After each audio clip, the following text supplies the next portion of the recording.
This is your place for all things Grand Rapids Griffins and all things Toledo Walleye. This is the Hockeytown West Podcast with your host, Brandon Cook and Nick Harrington.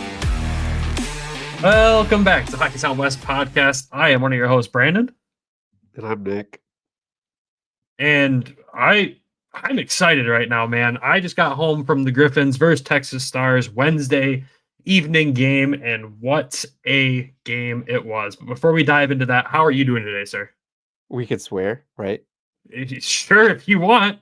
Shitty. Aw. Work just took Somebody had a long day. The whole wind out of my sails today. I was pumped. I've been catching up on the podcast. I've been just this week is going to be such a good week for hockey. Like, I was just so pumped because we'll get into it, but it's a big week for us. It's huge. It might be the biggest week of the season right now. Obviously that could change and there could be other big weeks of the season, but as it stands right this second, tonight's game and the next two for Grand Rapids are the biggest games of the season that we've ever covered. Honestly, yes, it is the biggest games we've ever covered. Like, weird. I don't even know where to begin right now. But before we even dive into the game, you had a bad day. I'm excited because not only is hockey really ramping up for us, we're about to that time of year where this podcast also moonlights on the side as an F1 podcast because cars are on track this week. They race next weekend. Like, I'm so excited. Drive to Survive comes out Friday. Like, just sunset football and we go right into F1. Dude, for real, honestly. Like, for those that haven't listened since the beginning, I'm a big F1 guy. Nick is slowly getting more and more into it. He watches when he can. It takes him time. But it's honestly the perfect sport for a guy that's out of bed usually at like 7 a.m. on Sunday. So, I do appreciate that. Yeah, but I'm excited, even though it looks like Red Bull is going to run away with it again this year already based on just one day of testing, being 7/10 faster than anyone else on the grid. That's so crazy. And if for those that don't know, Red Bull is my team. They've been my team. Haas is my side team, as I'm wearing the Haas gear tonight. That's my, if I don't want to feel like a winner team, I'll go support them. Root for the underdog. That's I really just rooted for him because I loved Gunther, but he's gone. So that's going to make Drive to Survive next year really boring. But anyways, again, this will happen some weekends. But anyways, let's dive into this Griffins game tonight. Now, if you're looking for us to talk about a bunch of offense tonight, I hate to break it to you. It's not what we're here to talk about. But let's talk about the lineup before we dive into the game because the Griffins got a huge boost tonight with the return of Matt Luff and Eemil Viro tonight, which I didn't see Viro coming back tonight because obviously everyone was freaking out about Luff, as we should. But Viro stepping back in tonight is another huge step forward just for the amount of defensemen this team has that are capable of playing in an AHL lineup at a high level. Like, having him there is just that extra piece, even though we think we might see him end up in Toledo for a little bit. It's a possibility. But he looked good tonight, and it was great to see him go back in. They went 11-7 tonight again. So 11 forwards, 7 defensemen. We'll get to that, but Matt Luff returning. How does Matt Luff returning make you feel? I'm excited because I watched last year, but I wasn't really in tune with the team and like the players as well as you were. I was there for hockey and ready to watch. And this year I really got to know like the players, their play styles, and just the nuances. And so hearing everybody talk about Matt Luff and like how good he is, it's like having another Sarnik but on a wing. Like, he's not going to take the face-offs, but he's going to bring in that scoring ability. He's going to bring in the defense. And if you need somebody to throw a punch, I mean, he's going to do it.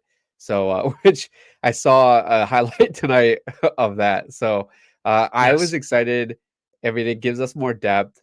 I don't know what's going to happen at the trade deadline with the Wings. So if, Berge gets moved up, if Berge gets traded, like, Luff would be that replacement, which it's kind of something I thought of a couple of weeks ago too. I don't know if it made the cut on a pod or if I did. Said it.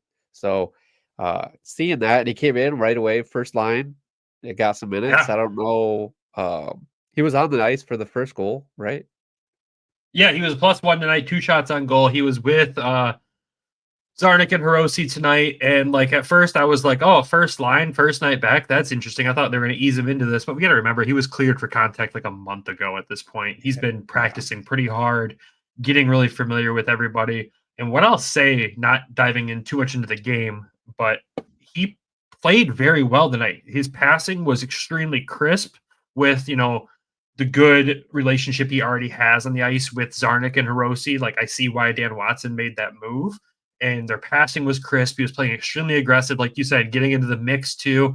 Zarnik got taken down from behind. He got boarded. They called that, but Edmondson and Luff jumped right in there and, mixed things up a little bit. And he looked like he jumped. Like, I remember talking about how Carter Mazur jumped into the Griffins last year in his first few games and looked like he belonged. Matt Luff just looked like he belonged on that first line. Didn't even need to come in and earn that spot back. He just that's his spot. And that's how it is from here on out. Awesome. Cool. I love it. I love it. I think it helps too. Like, he's played with Taro, he's played with Sarnik, so that helps kind of ease him back into the game too, where he's not having like 2 new line mates where he's trying to like figure out their styles as well. So I think Waddy did a good job of pairing him up with those two. You bring Taro. I don't think Taro's playing on the first line in a couple games. I think he's been back on the first line for a few, because Berge got bumped back down to the second, and Gettinger's been playing on that line too. So that we've seen that kind of shake up a little bit there. So he's been all over the place, but mostly on the first line. And like him coming back too, so he's still, working his way back in as well. So I think that was a good idea. The other lineup changes were a little interesting, but. Yeah, so but like we said, before we dive into the game, we'll talk lineup here. So we went 7 defensemen, and obviously Viro's got to get a game in, right? He's been out for a while. He's been injured. We got to see what he's going on there.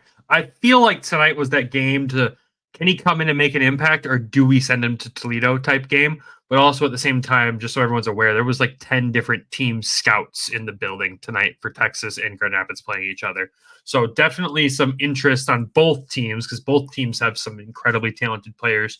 There's interest across the NHL in those players. But seeing Viro get played tonight, that kind of feels like it fits into that mold to kind of just show him off if we needed to. But I mean, in reality, a Viro makes sense in Toledo, especially when you think that they healthy scratch our top line defenseman that's paired with Simon Edmondson every night in Antti Tuomisto. And that just did not make sense to me. I looked at this lineup and I said, this game could go incredibly well, or it's going to be an absolute disaster. So for those that didn't see, the scratches tonight in total were Elmer Soderblom, Cross Hannes, Tyler Spezia, Antti Tuomisto. Like, that's, I didn't even count. Yeah, Speech was on a scratch tonight as well. So like, I don't hate 2-0 getting scratched over Viro, right? We're trying to see what Viro is about right now. When I look at the lineup sheet though and see Wyatt Newpower's still in, and I go, you can pick any defenseman on the team over Wyatt at this point, unless you need a guy that's going to come in and play gritty, rough and tough and drop the gloves. Like, no offense to Wyatt, but 2-0 generates offense. Wyatt can be a liability, and it was noticed tonight. There was a couple times where I was like, oh God, it's Wyatt and Rafferty on the ice as they were doing a really interesting rotation of defensemen tonight. And those two on the ice together, that's when Texas actually dominated play in the Grand Rapids zone, which was rare, but it really only happened when those two played on the ice together tonight. Now, Newpower did make a really, really good defensive play at some point tonight with assistance from a Cossa poke check to stop a good opportunity from Texas. But at the same time, 2-0 being out confused the heck out of me. I hope we see him slotted back in, because the lack of fear of shooting the puck that guy brings to the table, it just generates offense for this team. Whether he's getting the assist or not, he does generate a lot. And as you see tonight's score, the Griffins only scored 1 goal, but that's all they needed. But the offense was lacking big time. Now, well, I say that, we got to remember, Texas Stars put Remy Poirier in net, and this guy has haunted this team all season long, and he is an outstanding goaltender who made some saves tonight that no goalie has business making. Like, he's incredibly good. They lost tonight. He was still the 3rd star of the game. He stopped 32 of 33 shots tonight. claps to him. Well done. We'll probably see him again on Saturday. He's just that good. Well, I know, right? He's very good against Griffins too. He's won every game except for tonight.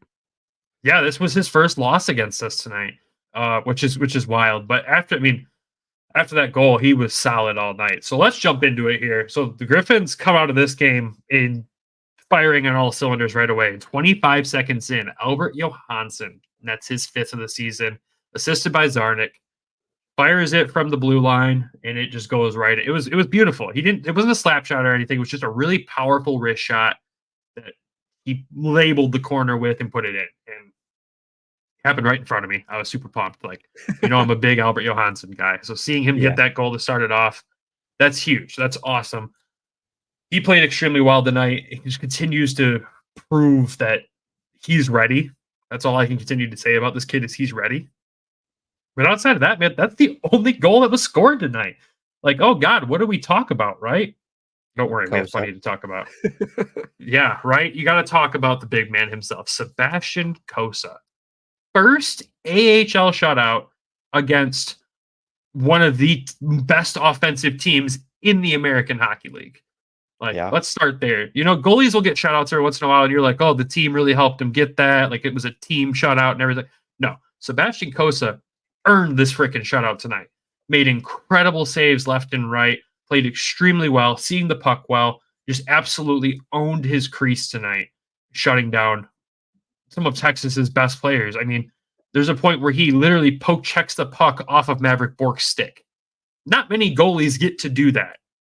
He also did it to Logan Stankoven. Like, that's the 2 top AHL scorers right there. And Cossa by himself is shutting them down. Like, this is the point where you got to look and say, Cossa haters, where are you at? Because the kids silenced most of them since December 27th.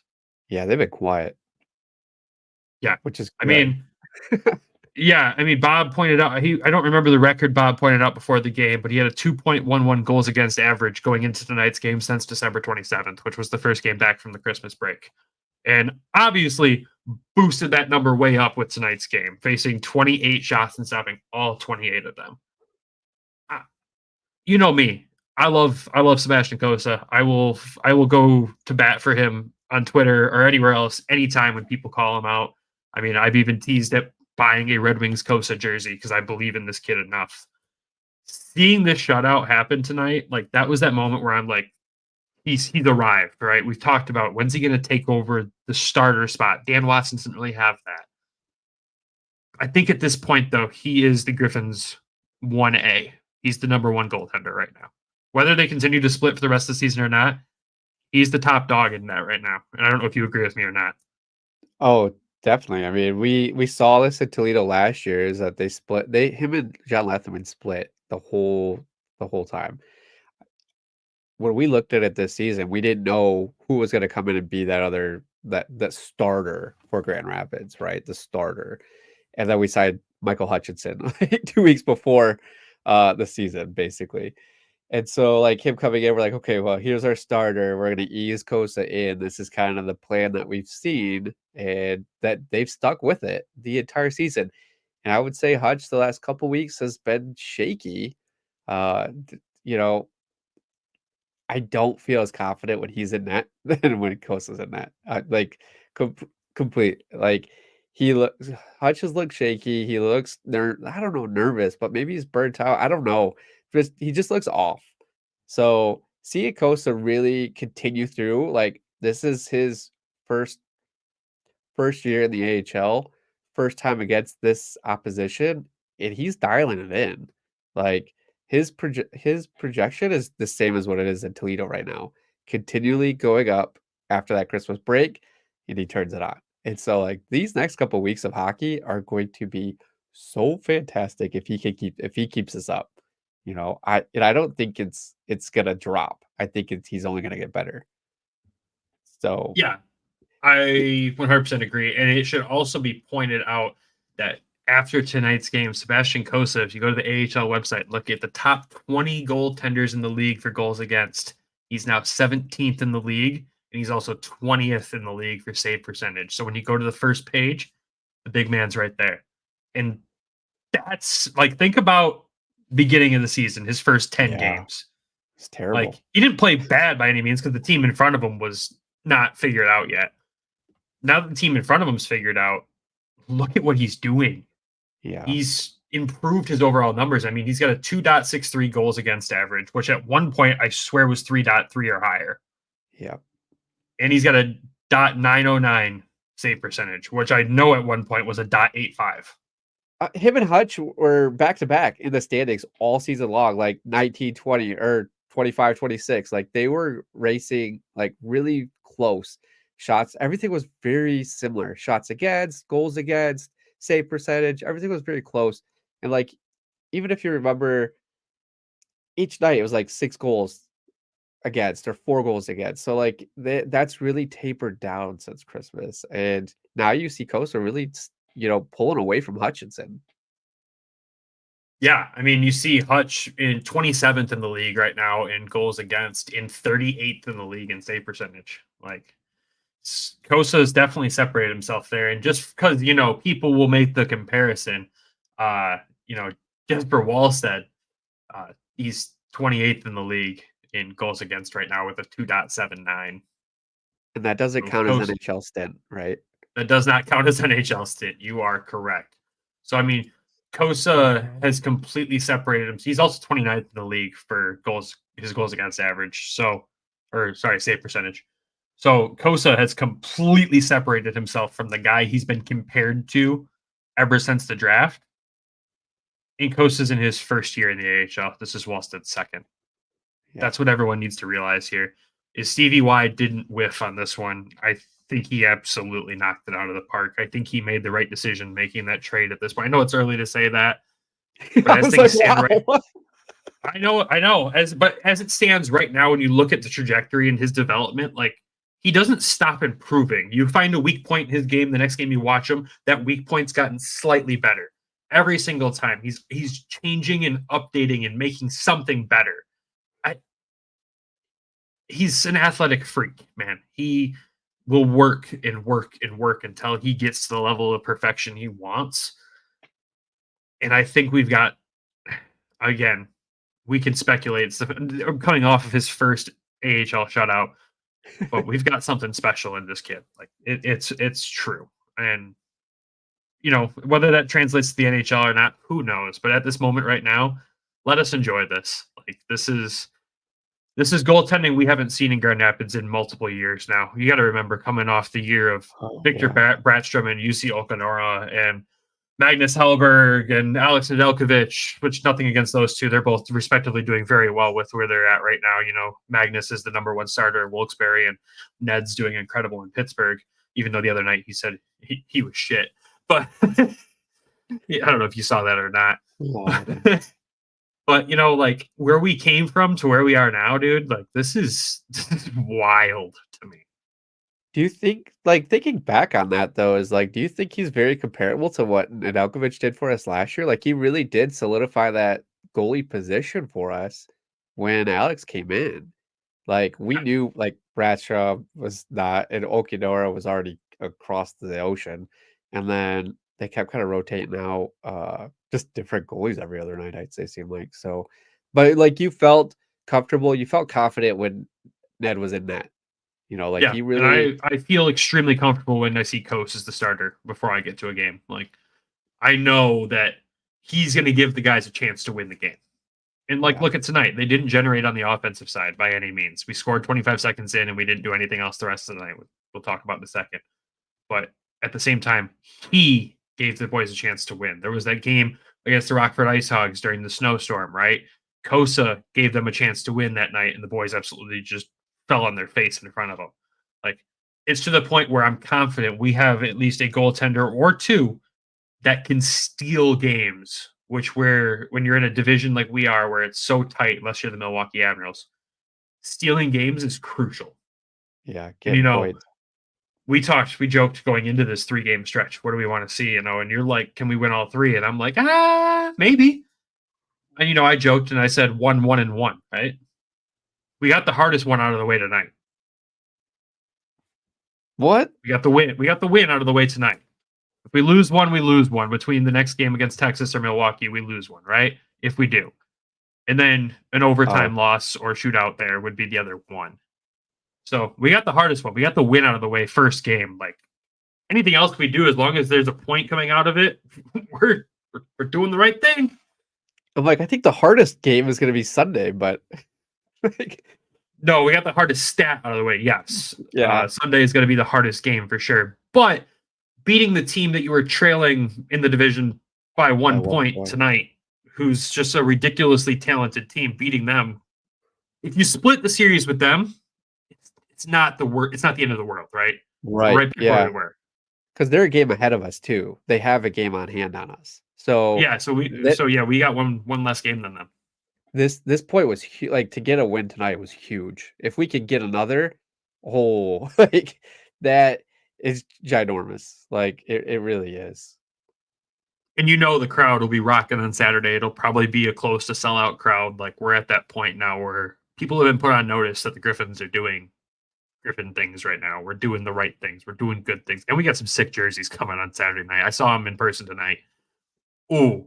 I was going to ask. That's going to be a hard one to resist for me. I already set up the list of guys that I'm going after. Oh, boy. But, all right. We've spent 15 minutes almost talking about Sebastian Cossa, right? Let's give the other guys some credit here tonight. So, a couple of guys I want to call out. A guy we've talked about a lot lately. A guy that we were unsure of at the start of the season, who has absolutely just established himself as a freaking menace on the ice, is Josiah Didier, our captain. This dude, again tonight, man, 3 or 4 massive hits tonight, just playing the puck extremely well, finished with a +1 tonight, playing really smart defensive hockey. And who was he paired with tonight? Well, going 7 defensemen. It was a rotation all night long. And out of the veteran players, he was the best one of them tonight. Hands down. Rafferty was a little less than him. Wyatt had an okay game. Viro, okay game. But when I look at the older guys, Didier absolutely shut it down tonight. Fantastic game from him. And I just love what we've seen from him lately. Just this pure grit. Like, you're not going to mess with me, but I'm also going to sit you down. Like, I love it. Yeah. Oh, yeah. He's not afraid to lay somebody out. And the other team just doesn't come after him. They're just like, oh, yeah, he's too big to mess with. Like, we're going to get bullied tonight by Didier. Yeah.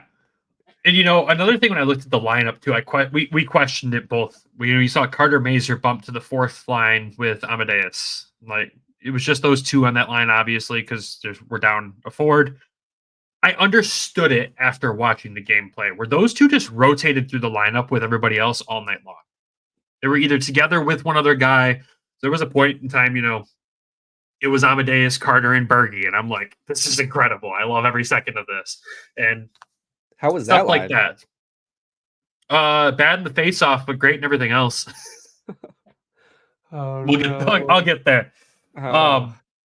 Obviously, Luff looked great in his return tonight. Loved his play tonight. A guy that we've talked about, and is a guy that I personally said I think is going to have the biggest improvement in the second half of the season. William Vollander. He's played extremely well tonight. Like, he's obviously being sheltered on that third pairing. Like, Dan Watson is sheltering him, not letting him make a mistake, not putting him in that position where he can make many mistakes. But tonight, he got to take over the second power play unit on defense with Tuomisto out. So you can see that Dan and the staff trust him to step into a role like that, because that's not a tiny role by any means. That's a big role. And he didn't skip a beat. I thought he played the blue line extremely well in the power play. But overall, like, I threw it in our group chat tonight and no one really grasped onto it. But I said that he reminds me a lot of first-year Albert Johansson. And when I say that, it's not the fact that Ben Simon sheltered the heck out of Albert Johansson in his first year. It's the comparison is when he's on the ice, he's not bothered. He's not getting, like, the other team's not getting under his skin.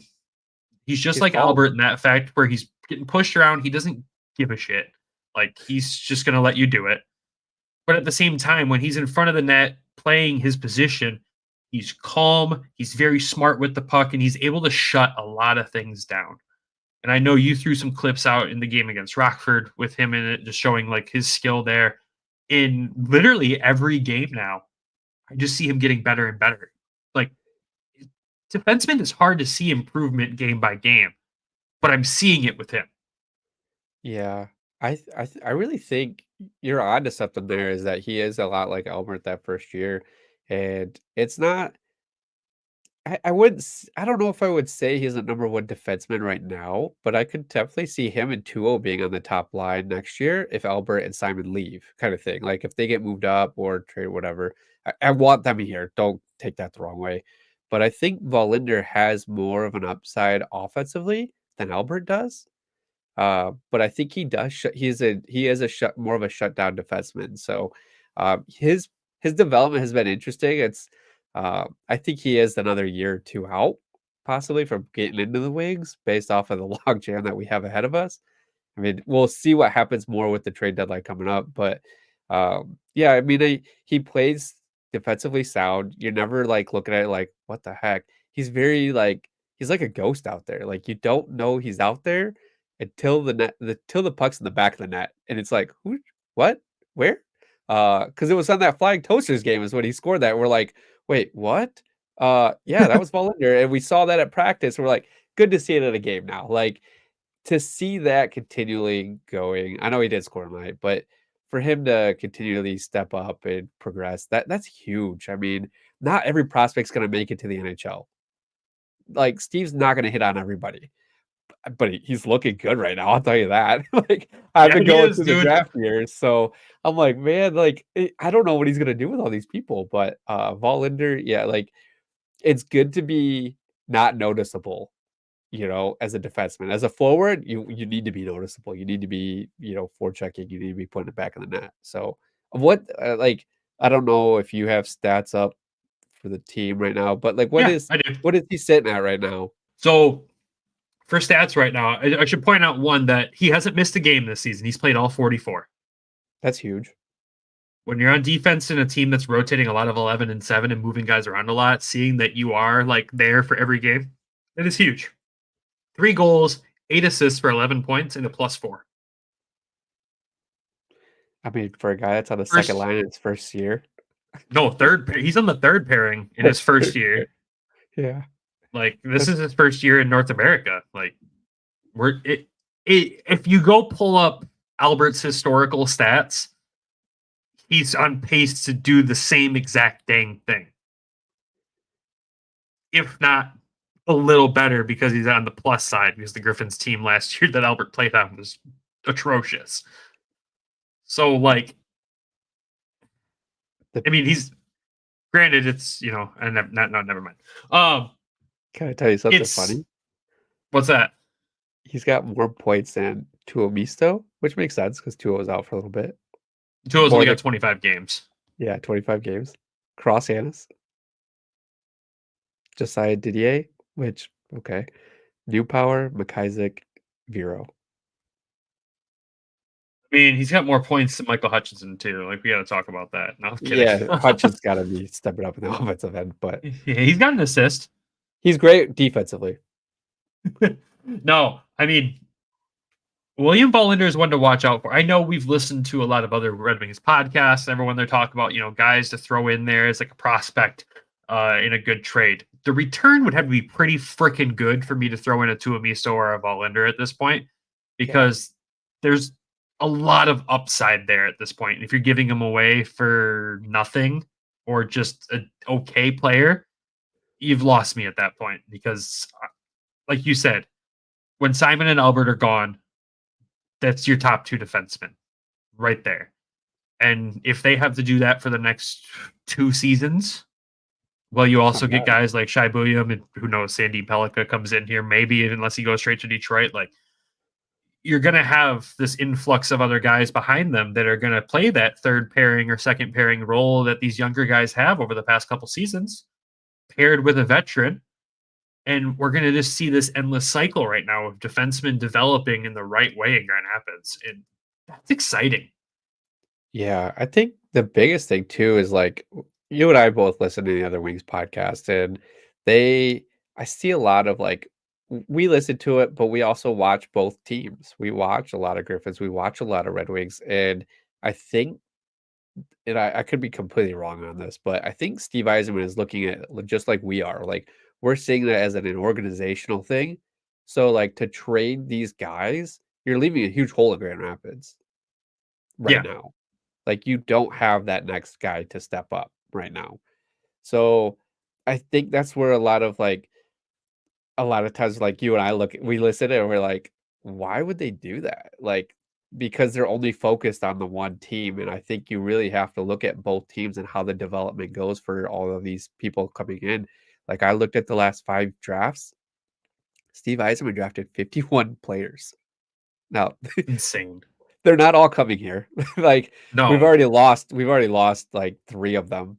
So if it's just one of those things is like you have to build something that's sustainable. And I think that's what he's trying to do here with Detroit and with Grand Rapids and then with Toledo. So I think that's something that you have to pay attention to. And if you've been following us long enough, I think you guys see it as well on that end, is that you're seeing these guys are big pieces. Like you can't just leave a hole for us to, where we don't have anybody. So yeah, like you can't give away Wallander for nothing. Like or Tuomisto, like those are big pieces. We might also overvalue our players. Like we might overvalue them because we see them every night too. Like sometimes I'd be like, yeah, I agree with you saying that, but at the same time, I don't think we're far off in the value of these defensemen. I mean, defensemen take time to develop. A forward like, let's say Bergie, for example, like he broke out in the NHL. Or you just look at like a Lucas Raymond, right? He jumped in super young. He's under 22 years old. Like those guys, those forwards can go in there and make an impact right away. Defensemen, there's 6 spots on an NHL team. And you need to be almost perfect every single night. When you're talking about kids getting to the age of 23, 24, 25, just getting their crack at the NHL roster, that's okay. Yeah. Like, that's an okay thing. So just looking at, yes, there's a logjam forming because there's some veterans on the Red Wings who need to go. It's time. I understand, but Simon Edmondson and Albert Johansson will fill that gap. Trust us. It'll be better. The Wings will be a better team. But wait till next year. Let's make the playoffs first. Right. But at the same time, like we're okay in Grand Rapids once those guys go. Like it's gonna suck for us because the content's gonna just go down. Like people's interest in it. But get excited about these guys that are, Vollanders, your Tuomistos, and then the other future behind them. Get excited because they're gonna be a hell of a lot of fun to watch. And there's more people coming in. Like the pipeline is huge. It's huge. It's crazy. One other thing I wanted to call out before we hit the ad break here. Griffins do go 0 for 2 on the power play tonight, which has been a pain point for us still is. But the penalty kill, again, a perfect 2 for 2 tonight. We've said it before in the season, and whether the rank shows or not, Brian Lashoff deserves some kudos here with what he's done with this PK. I have a 2-minute clip on my phone that I haven't posted yet because it was going to take too long to upload from the arena. I'll post it later. If you look at that clip and watch it, it's the perfect penalty kill. Like if you could copy and paste that into every single game, it's perfection at its finest. Like I remember last year, and the other team would go on the power play, and you're just like, frick, here we go. They're going to score. And now I see the PK come out, and I almost kind of chuckle to myself and go, let's see if they can.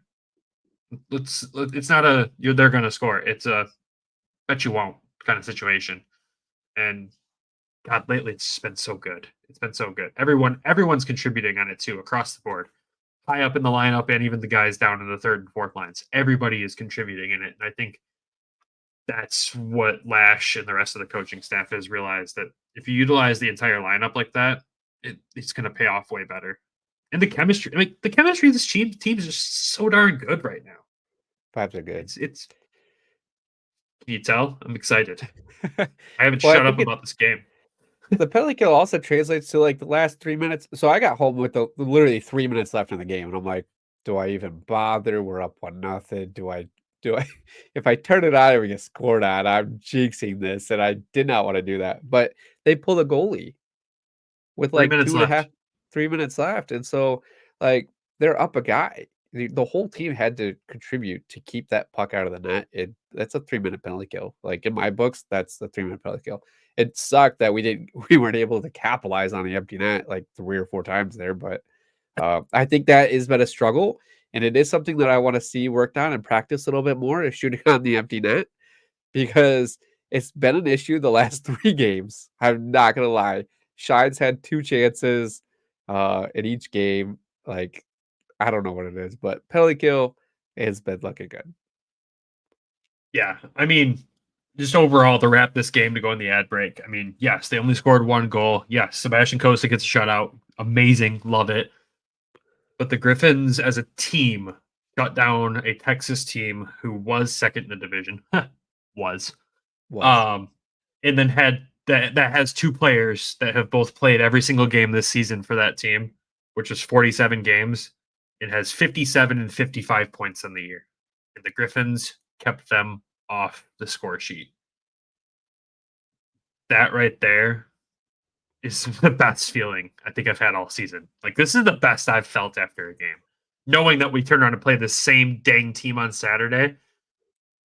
And I'm not going to lie, I really hope Dan Watson breaks the rotation here and sends Cossa in again on Saturday. I think you have to. I know he gives these guys such a heads up to knowing when they're going to play. But the way he played them tonight, I would love to see them. I'd love to see him get that win against them. But at the same time, to flip that, I'd also love to see him break Milwaukee's streak. So Cossa could play either game, and I'm going to be happy. But again, I just feel super confident about our performance when he's in the net right now.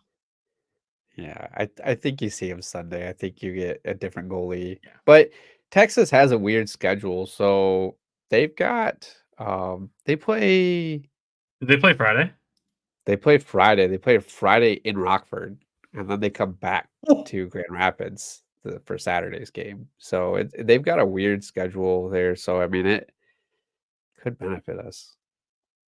That could benefit us big. I mean, Rockford's no slouch right now, too. I mean, they beat Iowa 3-1 tonight. They're only. Does that go final? That's final. Yep. They're only down right now is that they're without Colton Dock for 3 weeks. So that kind of sucks for us when they play Texas. But at the same time, Drew Comesso can steal games. We've seen that. So who knows? But that's crazy. The fact that Texas played here tonight, turns around, goes to Rockford. Granted, the travel time is not super long, but go to Rockford Friday, then you got to come back to Grand Rapids Saturday. That's gonna be a tired Texas team. Yeah, that almost guarantees though that we see Remy Poirier in that on Saturday. So yeah, look forward to that again. Yeah, Rockford's good. Rockford is not a bad team. So I won't. You notice how I won't say they're good. They're not a bad team, but yeah, excited, ready for this weekend. If Milwaukee doesn't lose to Chicago, what, Friday and Saturday? They play them tomorrow, Thursday. So this will come out tomorrow. So they play them tomorrow at 11 a.m. in Chicago. And then they turn around and play them in Milwaukee on Saturday. So here's the thing with them is they're 7-1 against Chicago, Milwaukee is, and haven't lost against them since November 18th. It's 6 straight against the Wolves that they've won. And one of those games was a shutout. So it's like I thought like this was a trap game for them. Tomorrow's game, Thursday at 11. I think that's the trap game. I think they lose that one. I don't, but then I looked, I'm like, they're so good against Chicago. So it's at 11 a.m. like an afternoon game. Yeah, I think it's a kids game. So if they don't lose this game tomorrow, I think they lose against us on Sunday. I mean, either way, when you peel this back for Grand Rapids, they play a Texas team on Saturday that's going to have to go from Grand Rapids to Rockford and back to Grand Rapids all in the course of 4 days. Yeah. Then you're going to turn around and play a Milwaukee team that tomorrow plays in Chicago, then goes back home Saturday, but then has to come here Sunday. And that game's at what, 5 on Sunday? Yeah, 5 o'clock. So you don't even get a full 24-hour turnaround time plus travel to come play in Grand Rapids. The schedule has finally played in our favor is what I'm trying to get at here. Like, this is a long homestand for the Griffins, which thank God we deserve one. But at the same time, like, you're playing teams that are really good opportune time to do some damage. So if Milwaukee comes out of those 2 Chicago games with the W, I think Grand Rapids gets to play heartbreaker. And I Yeah, think they will. It's the dog game too, so we know it's going to be loud for that game. Could you let me paint a picture for you. Let me put an image in Griffins fans' dreams here. When the Toledo Walleye went on an 18-game win streak, there was a point in time where I'm pretty sure Sebastian Cossa posted back-to-back shutouts. Oh, could you imagine? You just jinxed us. Could you imagine? I'm just painting a picture. I'm not saying it's going to happen. I'm not saying it's not going to. But could you imagine he ends a 19-game win streak with a shutout with dogs in attendance? Do it for the dogs. Do it for the dogs. The vibes are good, folks. The vibes are good. But anyways, with that, we have obligations.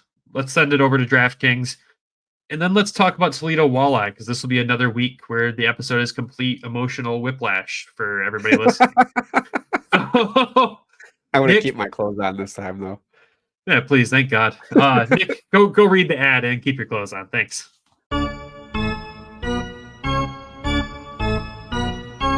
We know hockey games move fast, but with DraftKings Sportsbook, an official sports betting partner of the NHL, you can score faster than anything happening on the ice. This week, new customers can bet $5 to get $200 instantly in bonus bets. With Patrick Kane, Alex DeBrincat all back and ready from the All-Star game, you've got good choices to make bets on them. Download the DraftKings Sportsbook app now. Use code THPN. New customers can bet $5 to get $200 instantly in bonus bets. Only on DraftKings Sportsbook, an official sports betting partner of Super Bowl 58 with code THPN. The crowd is yours. Call 1-800-GAMBLER or visit www.1800gambler.net. In New York, call 877-8-HOPE-NY or text HOPE-NY 467369. In Connecticut, help available for problem gambling. Call 888-789-7777 or visit ccpg.org. Please play responsibly. On behalf of Will Casino and Resort in Kansas, 21 plus age varies by jurisdiction. Void in Ontario. Bonus bets expire 168 hours after issuance. cdkng.com/football for eligibility and deposit restrictions, terms, and responsible gaming resources.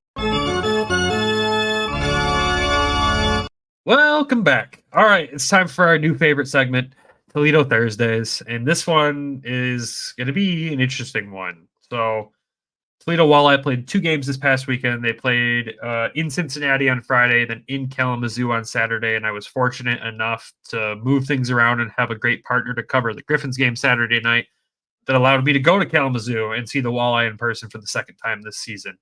So, before I get to that game, were you fortunate to go? Yeah, we'll get there. Before I get to that game, because I've got a lot of thoughts from getting to the game physically and the actual game that happened. Let's talk about the Cincinnati game on Friday. So the Walleye go to travel to Cincinnati, and they get a big win, 6-4 against the Cyclones here. And again, this is just a game where the offense showed up. You know, Cragg scored. Hawkins scored a hat trick in this one, getting to his 28th goal of the season. Bliss got his 17th of the season. Like, the offensive production, especially on the power play, showed up in this game. They were 2 for 4 on the power play, 50%. Like, that's what we're used to seeing right there. Yes, 4 goals against on 19 shots isn't ideal. We'll get there. But seeing the power play produce and show up and seeing the guys that you're used to seeing score, that's important. And again, it was a game against Cincinnati. So, you know, there's a couple of sportsmanlike conducts in there, some fighting, majors, you know, a typical game for these guys. But overall in this one, the Walleye played their game. Now, the goaltending, again, was shaky. Letherman gets to start this one, stops 15-19. We raised this question a couple weeks ago, and I'd really like if anyone listening in Toledo can kind of give us some insight here. Are the goaltending coaches different? Are they not getting the same exposure to the Red Wings coaching staff at the goaltender level that they got with Sebastian Cossa there? Because this is not John Letherman. This is not what I'm used to seeing.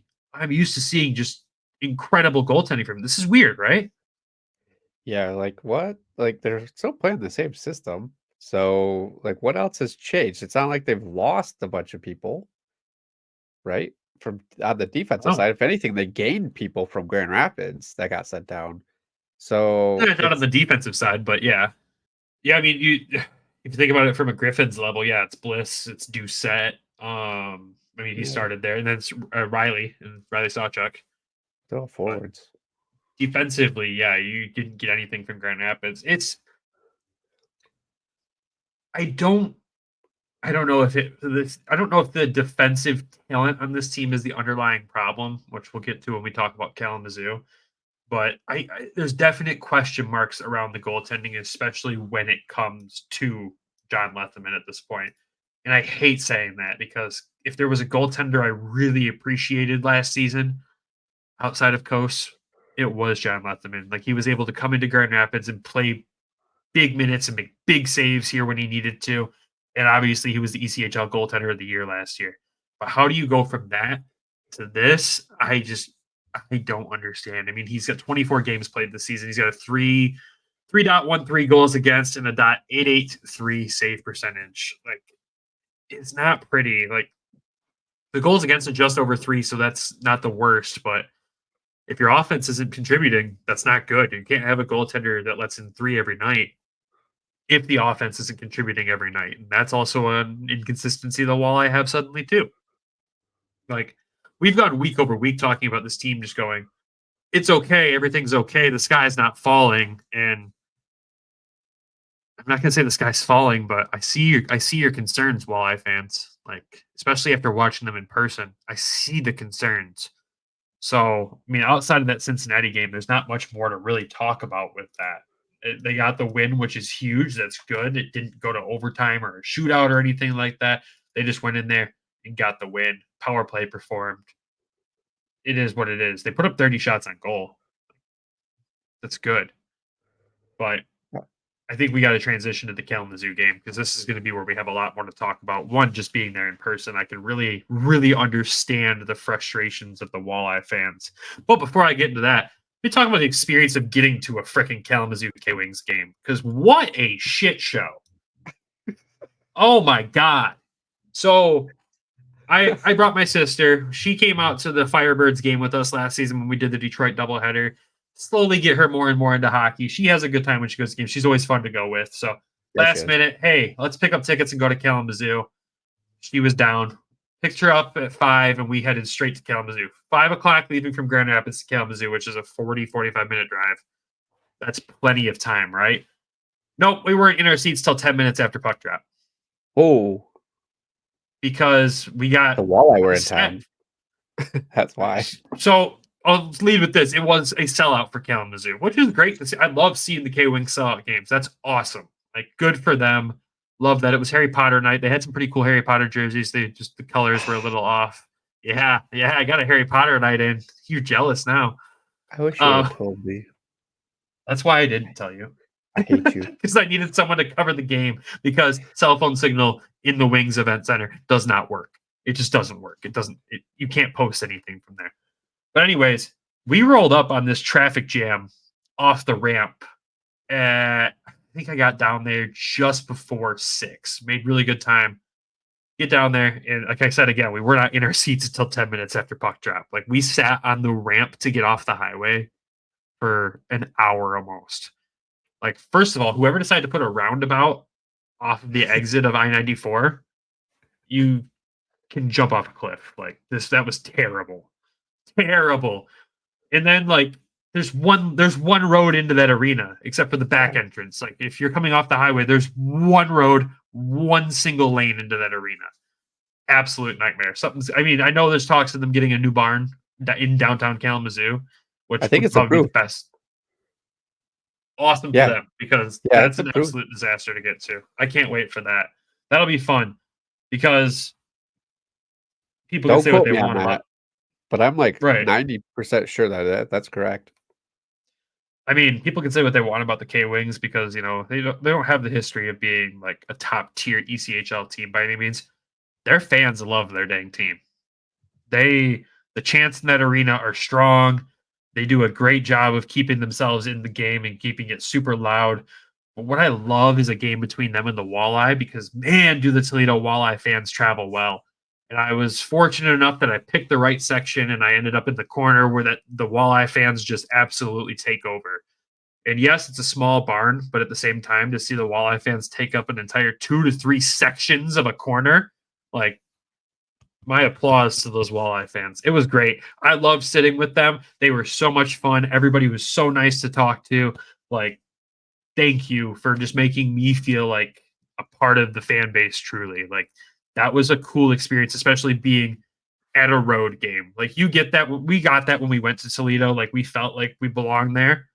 But to get that experience with the road fans at a road game, there's not many organizations in hockey where you'll feel that at all, unless it's like the Red Wings, because they travel well too, obviously. So Walleye fans, round of applause. You guys are some of the best fans in hockey. And shout out to the K-Wings fans, because they weren't ruthless either. Like, as I was walking downstairs after the game, the Walleye ended up losing this game. Sorry, folks. As I'm walking downstairs, I left after the Kalamazoo K-Wings scored their empty net goal. So there was still 30 seconds left in the game, but I'm like, I'm beating traffic with how bad it was to get in here. I'm getting out. There was a guy, I only remember him because he's wearing these wild colored pants. Like, they were purple and light blue. They were just wild zebra print. And he was loud all night. He was very mouthy towards the Toledo fans. Nothing disrespectful, just some really good chirps in there. And I walked past him, and he's like, "Oh, yep, have a good night. Get out of here." And I turned around. And the look on his face when I turned around was like, did I piss him off? And I just turned around, no reaction on my face. We just gave him a fist bump and said, "Have a good night, buddy. Good game." And he just laughed, and he was like, "Oh, okay." I think he thought I was pissed. Anyways, that's my Kalamazoo story. Let's talk about the game. So they lose this game 4-2. Jan Bednar gets the start in this game. I don't think he played terrible in this game. Most of the goals that got past him, I missed, because it was 2-1 before I even got into my seat.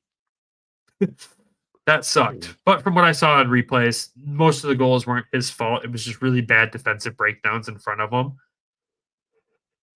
With this, Doucette got a goal, which is great. Hawkins got his 29th of the season. That was great. But outside of that, there wasn't much else that was great. So Walleye went 1 for 5 on the power play, missed some key opportunities there. Defensively, not great.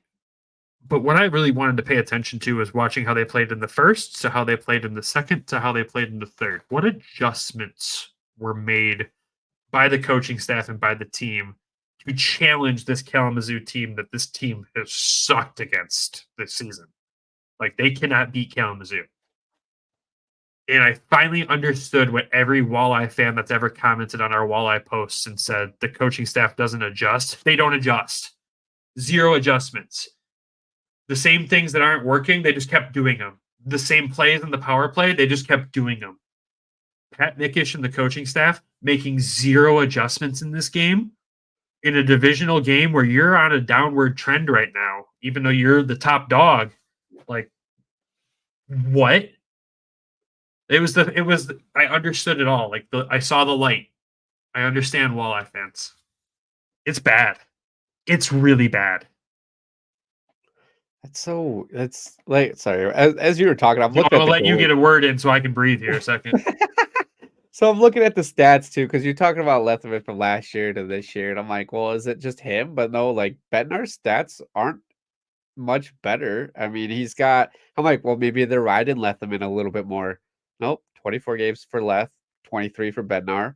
So they're still split back and forth. Bednar's got a 2.97. Letherman's got a 3.13. Still very close. Save percentage, 0.883 for Leth and 0.888 for Bednar. So I mean, they're still very close. So it's not I don't think it's a goaltender issue at this point. There's no adjustments. I mean, you've been fortunate to be able to catch a lot more Walleye games than I have. I'm looking at, I think there's a March 10th game in Kalamazoo, and there's a March 3rd, I think, in Toledo. It's a Sunday game. I think that's the game I'm trying to go to, or the 17th. So I think those two are the games that I'm eyeing to try to get to be able to see them in action. One's at Huntington and one's at Kalamazoo. So they're both Sunday games, so it should be easy for us to get down there. But Yeah, it's so I definitely get that Toledo does welcome their fans. I remember going to Kalamazoo last year during the snowstorm, and I sat literally right behind the Kalamazoo bench. I got chirped at the entire game, and I'm just like, oh boy.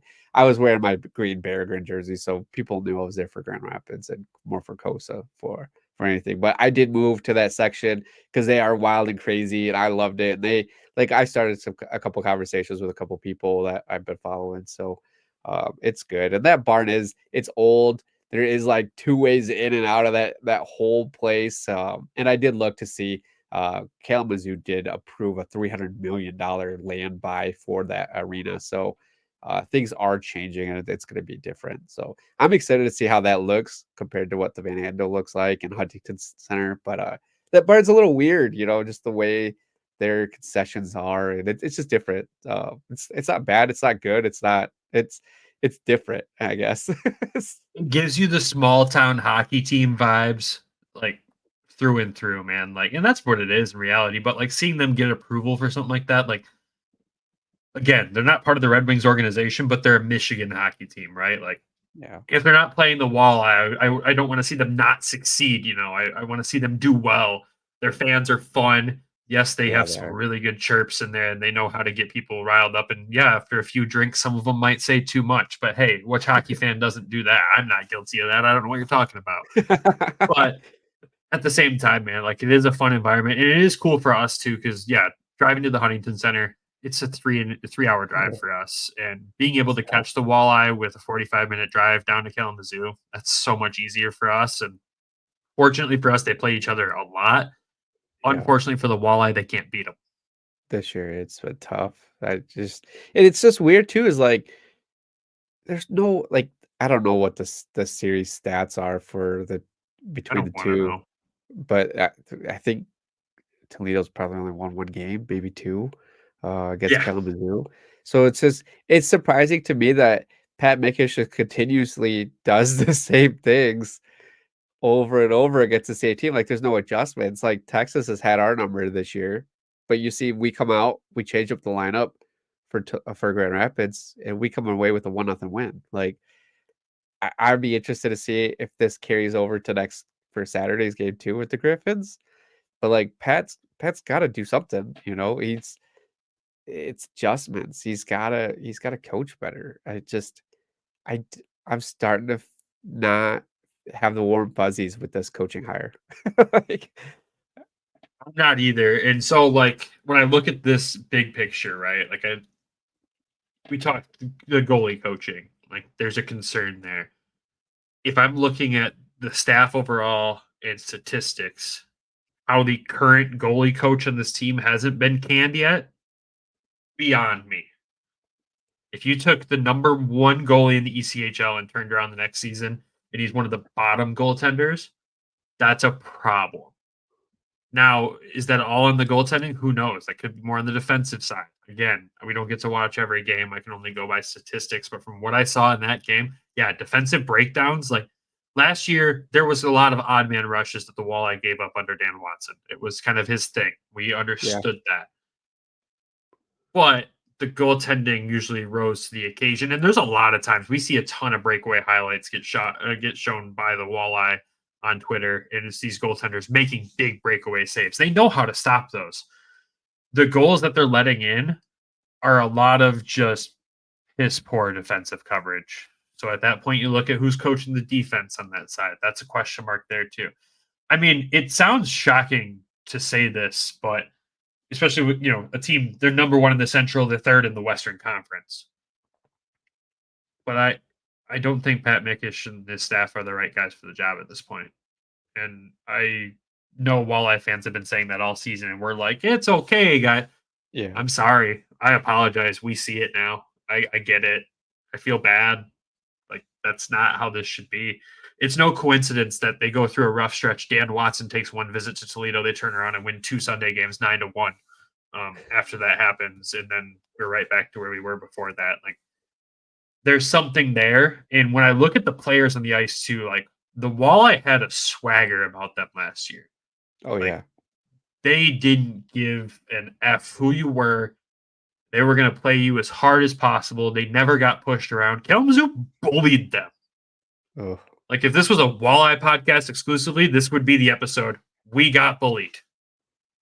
Because they got absolutely run up and down the ice by this Kalamazoo team.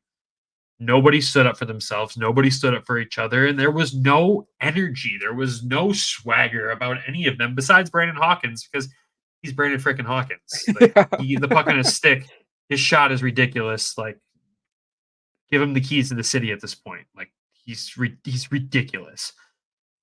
But the rest of the team, they just didn't feel like it was there. There's no inspiration. They don't feel it. And that's a concern because the expectations for this team are Kelly Cup or nothing. Yeah. That is the expectation. We've watched a lot of hockey. We've watched a lot of, like, even in our jobs now, of like how teams come together, and like you can see, like, at certain times, like right now with the Griffins team, like we see like there's something special here, right? Like, we're not at the top. We're not at 18-0, like we're at a crazy win streak.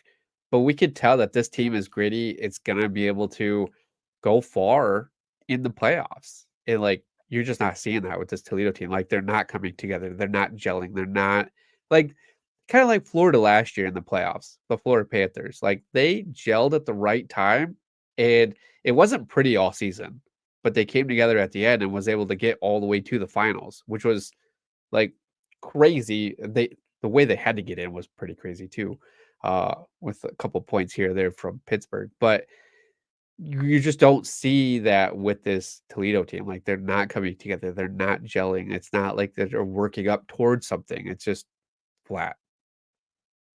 Would you agree? And I don't know. Our buddy, you're 100% right. Like, that's the crazy thing too, is it started off like, I went to the first game they played of the season. It was in Kalamazoo, and they lost in overtime. And I saw glaring things where I was like, I remember I ripped a couple of guys in that one where I was like, Oren Santazo, terrible. Oh my God. And he's not terrible. It was his first game. Like, I can backtrack on all that. But you could at the same time, it wasn't the players that were the problem then. It was the coaching was the problem then. And our buddy Travis down in Toledo sent me a screenshot while I was at that game when we were texting back and forth about Pat Nikic. And he came from the USHL, right? Yeah.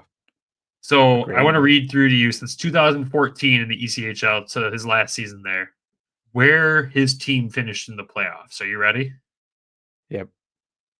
First season, did not make playoffs. Next season, first round exit. Next season, did not make it. Next season, first round exit. Next season, did not make it. Next season, playoffs canceled because COVID. Next season, quarterfinals lost. Next season, did not make it. Next season, first round exit. I understand why there was so many question marks at the beginning of the season when they hired him. Yeah, that's...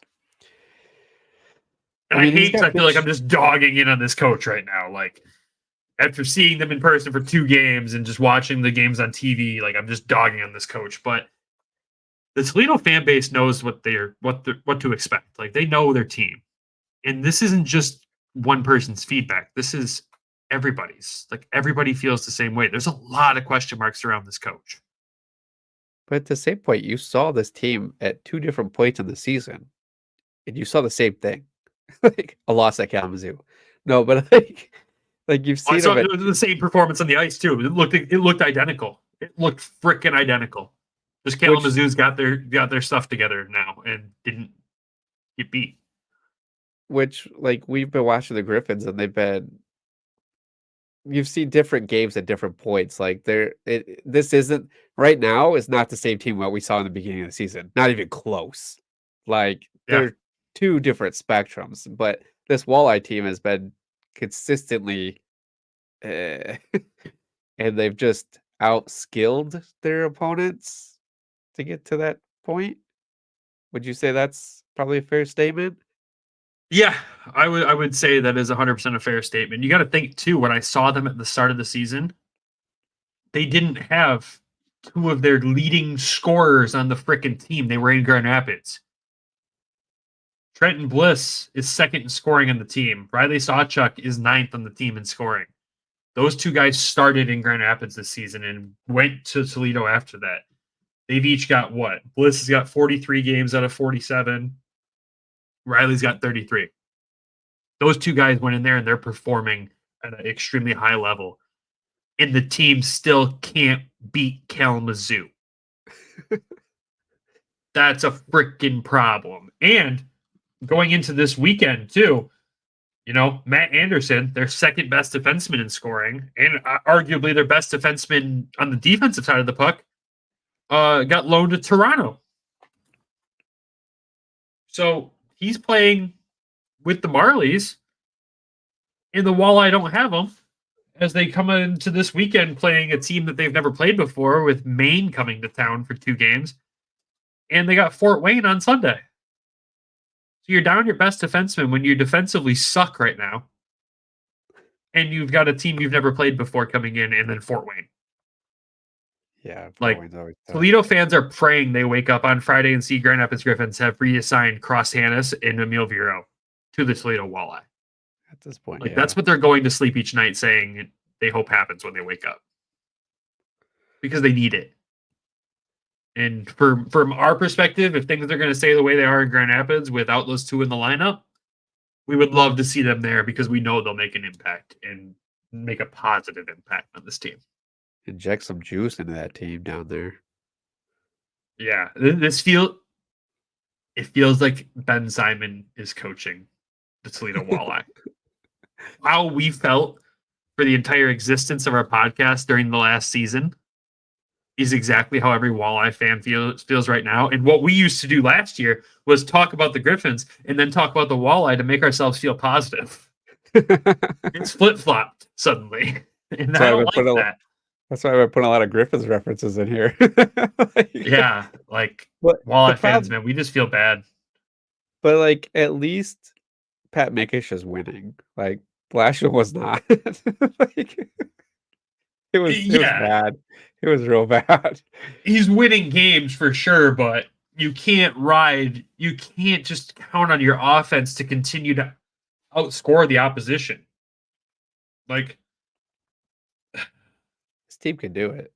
They just need the right voice. Goals against in the Central, they're 4th. What's goals for, they're 1st. 196 to 154. It's getting closer every week. I want to say that. It's getting closer every week. Because I look at goal differential quite a bit. If your goal differential is at a plus, you have a good chance. So, the Wings, for instance, I can't remember. Somebody's right above. Tampa's right above them by they've got a +4 goal differential. I think I saw this morning, and the Wings are +15. I'm like, there's no way Tampa outbeats us. Then, we're gonna pass them for that wild card spot. Yeah. And it might be unfortunate, too, that we're talking about the Walleye with, Kalamazoo in the picture here when, if you talk about goal differential, they're 141 goals for and 133 against. Their 133 against is the lowest in the Central Division. They do have an outstanding goaltender on that team, which sucks that the Vancouver Canucks organization has another just great goaltender. Markstrom, Demko, and all the other guys there. God, I hate it so much. But when a team that's scoring 196 goals in a season, 196 goals in 47 games, it's impressive. And they can't win some of these games. That's. I just want to see them win games 4-1, 4-2, 4-0, 3-1.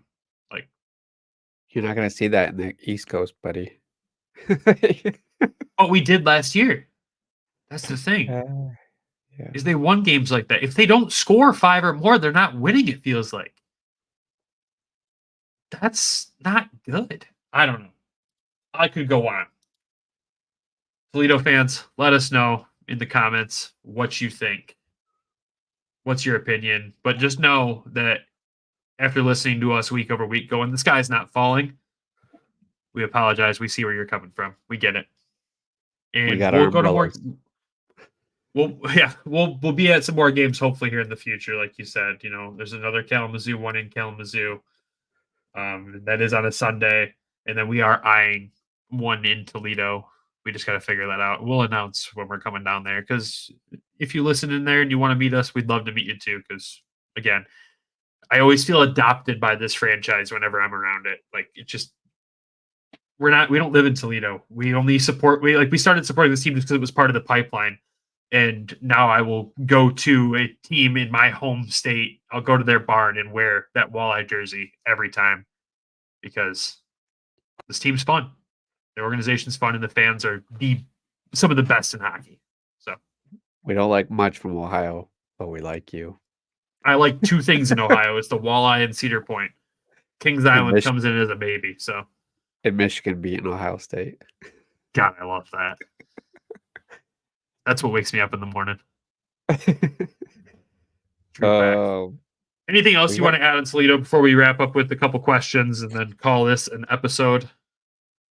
No, I'm excited to get down there again. I'm excited. I didn't realize how quick the season was ending. I'm like, oh, there's like 4 weeks left to the season, and then it's playoffs. So tickets are so hard to get to. So I don't know if we might have to split 4 weeks up than that left in the season. Let's clarify that there. They have all of March and 3 weeks in April still. But yeah, not many home games left.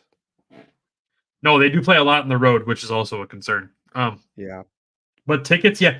Toledo's the only ECHL franchise that can open up and look at their website, and they have an 8,000 plus person barn, and there's like every game, ticket alert, only 500 left. Only 200 left. Only team in the ECHL you can find that in. The fans love this team. Pat Nickish needs to love the fans back. Sorry. Anyways, let's shift gears here. Let's dive into a couple of questions. Well, 2 from Randy and 1 from another person there. All right, so Randy threw us 2 questions. 1, who do you think the scouts were all checking out tonight in Grand Rapids? Randy, the obvious answer is me. Yeah. Like, come on. If you were gonna say that, I was gonna say that. No, I mean, there's obvious names out there in the trade block. Well, not officially on the trade block, but names that get tossed around in rumors. And Jonathan Berggren's one of them. Some podcasts have tossed Johansson around in there, and I want to say never. Don't. No. But also at the same time, Texas has a lot of guys that, could be prospects built into a good trade package to get Dallas over that hump to get them into the Stanley Cup Finals. Like, you got to talk about, you have the 2 leading scorers in the AHL on that Texas team. A lot of people could be there to see them too. And Nick, you had the list of teams, right? Yeah. I don't know if you have that readily available. Yeah, Bob and Larry said that there was 9 teams in attendance, and then they kind of like teased it throughout, and then I didn't catch it. And then at the end, I wrote them down. They Calgary, San Jose, Arizona, Nashville, Ottawa, New York Islanders, Toronto, Dallas, and Anaheim. Well, Dallas makes sense because Texas was there. Yep. It's their affiliate. Anaheim is interesting with the Zegras talk. It is interesting. Ottawa with Chychrun, interesting. And the other ones, Calgary makes sense with Noah Hannafin. Yep. The other ones are interesting. The Islanders, Nashville, Arizona, and San Jose. Those ones are interesting to me. I don't know. I haven't seen us linked to anybody. Oh, at Calgary, we're also linked with Chris Tanev, which I would be down for him because I'd be down for that one. Because he is gritty, and we do need that kind of extra grittiness for the playoffs. I'm not down for Noah Hannafin. Sorry, Red Wings fans that want Noah. I don't want him. The Nashville one's interesting because a lot of people have posed the question of, with Askarov playing the way he's playing, can Nashville let go of UC Saros? And he hasn't been good either. If you're the Red Wings looking at goaltenders, if you're not ready to make that commitment to saying Cossa is going to be the Red Wings' backup goaltender next year, I'm not even ready to make that commitment, so I understand why they wouldn't be. Is UC Saros in the picture there somewhere? That's a possibility. I don't hate it. Depends on what you have to give up for him. But at the same time, a tandem of Alex Lyon and UC Saros to get through to the point where we have Sebastian Cossa and what other player, Sebastian Cossa, UC Saros at some point. Sebastian Cossa, Trey Augustine, like who knows, right? So that's a possibility. Because that's been teased. I don't think Nashville has officially said he's on the trade block or anything like that, though. Like you said, Anaheim makes sense with Zegras. I already forgot the other Islanders. I think there's talk of what's his name? Barzal. I think there's talk of Barzal getting traded. Huh. And I could see him landing in Dallas pretty well. It's an option. Yeah. I don't know. The Sharks, Couture is on the trade block, it sounds like. And Dallas could definitely benefit from a Logan Couture. And I don't want to say the Red Wings wouldn't either, but I don't really see that fitting into the timeline right now. So so the list that I read off of was the Red Wings prospects off of Twitter. Yeah. That's who posted those. The ones that I was able to write down. There's one difference though, is I had the New Jersey Devils on there, but I did catch the Nashville was the Islanders. Nope, I had that one. So the Devils were the only other one. One, two. I can't I can't read right now. It's like I mean, Berggren for Jack Hughes. Who says no? I'm just kidding. So the Devils were possibly also there. So yeah, I mean, scouts in attendance at AHL games is going to be extremely high this time of year with the trade deadline looming. Hearing that there was 10 or 9 in tonight's game, like that is pretty high. But at the same time, again, look at the level of talent in both of these two teams. It makes sense. I'm sure those scouts will be in the building again on Saturday, and I'm sure more will be in attendance again on Sunday. It'll be interesting to pay attention to the teams that come for repeat games. So if we see Nashville again on Sunday, which again would make sense because that's Milwaukee's affiliate, that's something to pay attention to. Yeah. So we'll see. And then, oh man, Randy's throwing, what is the sickest goal you've seen in person? Oh.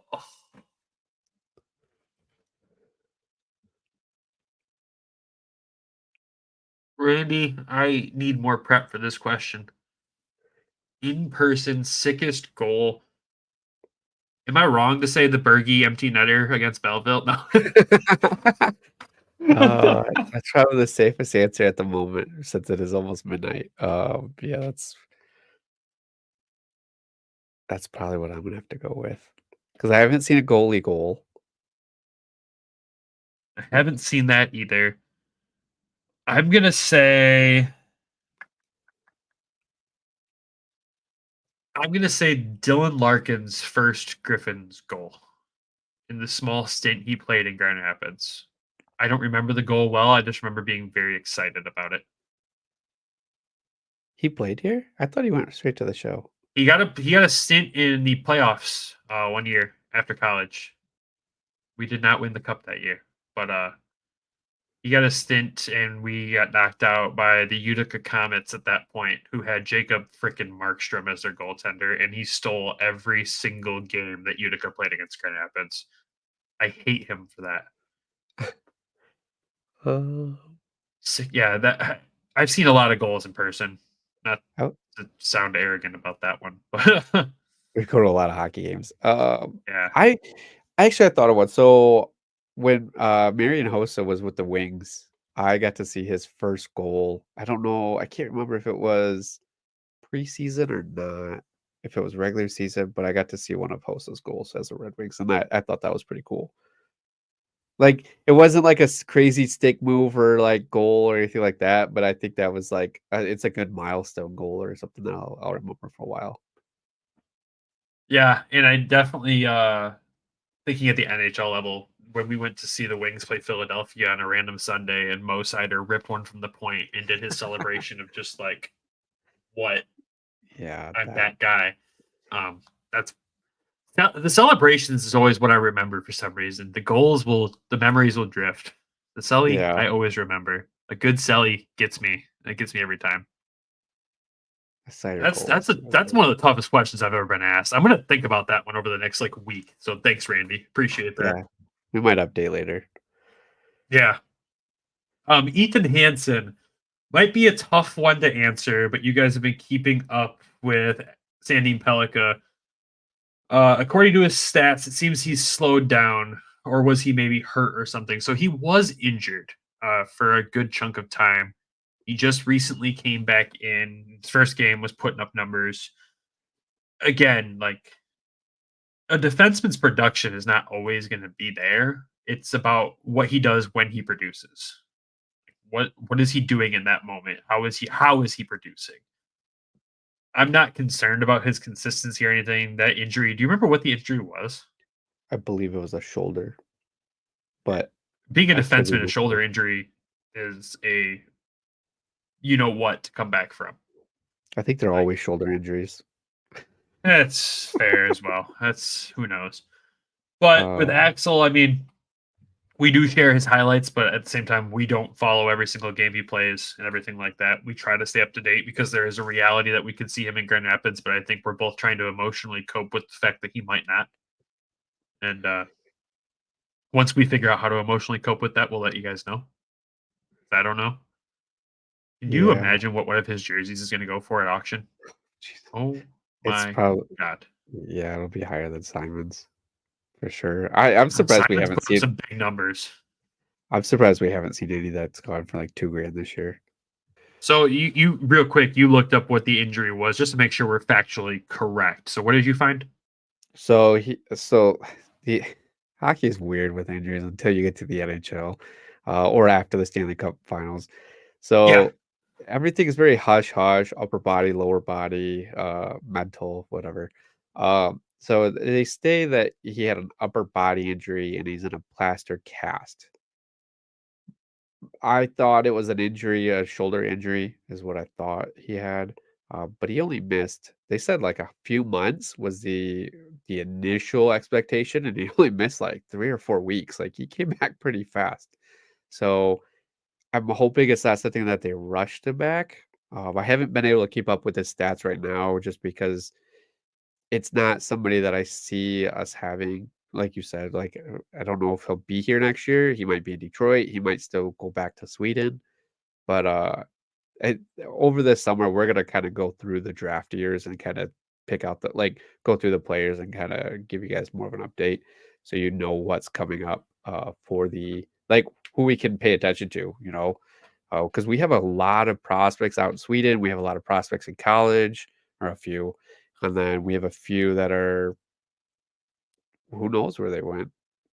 Some juniors. Right now, we still have a plethora of draft picks to come this year. So yeah, so it'll be interesting, and we'll give updates throughout.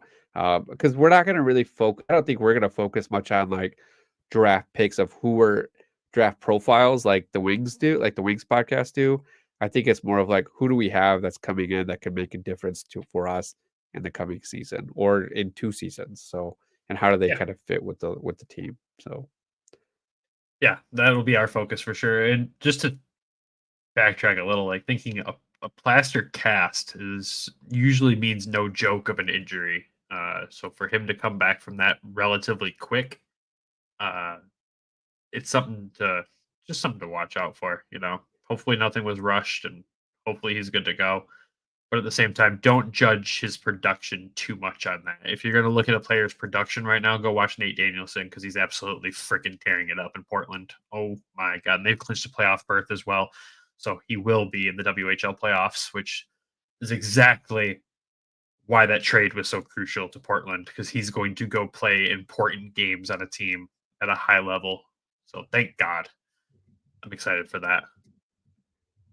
I kind of want to see what Brandon Hockey is actually like. Did they just fall off the face of the earth after they traded him? Brandon Wheat Kings. Yeah. I was like, what do you mean my hockey? I didn't fall off the face of the earth. I'm right here. For now.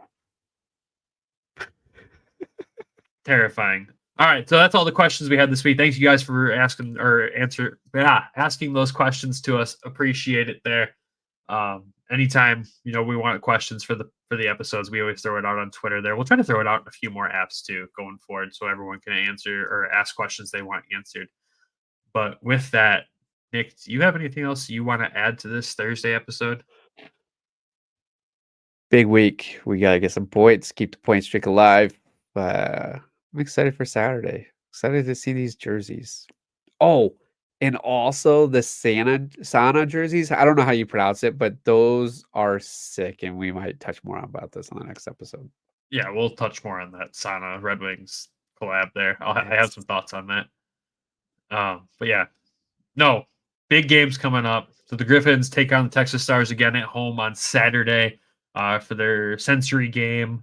And then they take on the Milwaukee Admirals for the dog game on Sunday. So 2 massive games. Pay close attention to the Milwaukee game tomorrow in Chicago on Thursday in Chicago, and the Texas game in Rockford on Friday. Pay close attention to that. That's going to dictate a lot of what we see this weekend. But I do have one last thing that I will end this recording with, sir. I don't know if you're ready for it.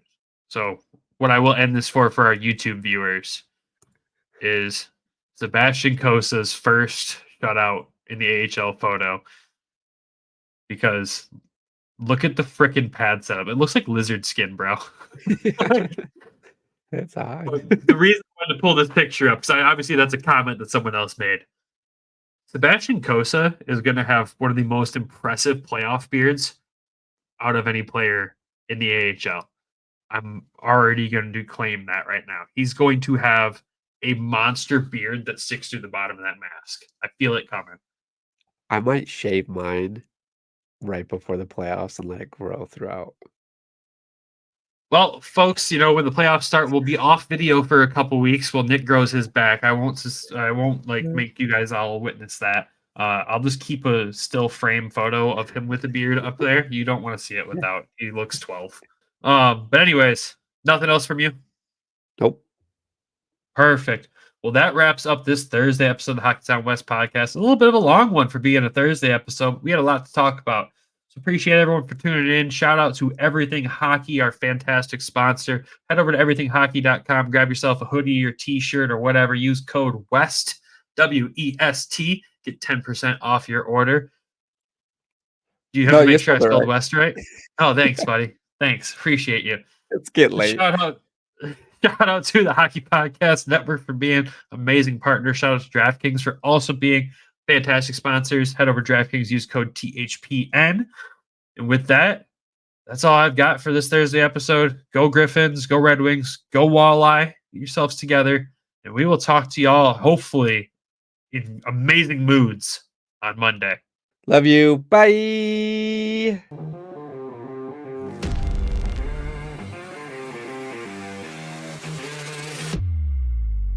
Thank you for tuning in to the Hockeytown West Podcast. Be sure to check us out on Twitter at HockeytownWPod and your host, Nick at GR Hockey Guy and Brandon at BrandonGR Hockey.